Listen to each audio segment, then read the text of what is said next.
At 5:45 this morning, it is unusually mild and there is rain falling across our state. Des Moines is at 47 degrees.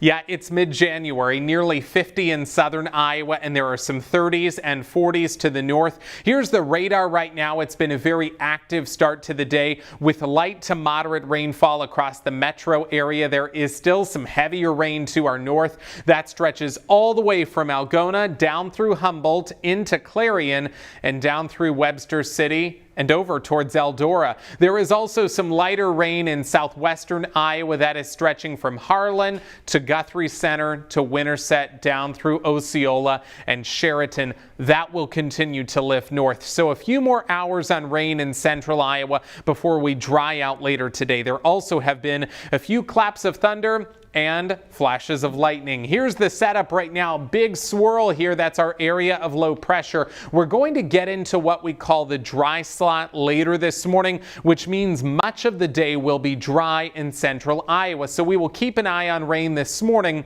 And then by 10 a.m. or so, the coverage of rain goes down. We warm to the 50s, and then late afternoon, we begin to fall. That'll be the cold front that moves in, going back to the 40s. The high 54 today, mid 50s to the south and east, and 40s to the north. Exceptionally mild today. You'll see on Futurecast at 10 a.m. isolated showers still around.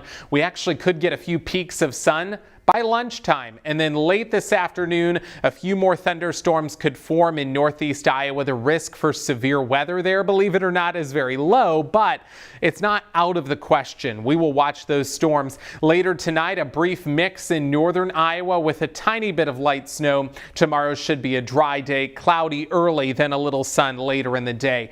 By Wednesday, another big system moves into our state, and this one will start off as a mix in rain, and then it quickly changes over to snow, with the heaviest snow likely being north of I-80 and west of Des Moines, so that northwest part of the state. We will continue to see light snow all the way through, say, afternoon on Thursday. We're not going to fill in with exact numbers just yet. We'll do that probably later today, but the heaviest totals should be to the north and to the west of Des Moines. However, accumulating snow is likely here. It'll be lighter in southern Iowa. At this point, I feel pretty confident to say Des Moines and areas to the northwest, at least looking at 3 inches, if not more. Our Holt Plumbing and Heating 10-day forecast, like I said, don't get used to the warm air. It quickly goes down, and we are going to stay more January-like all the way through next week. Highs in the 20s and low 30s.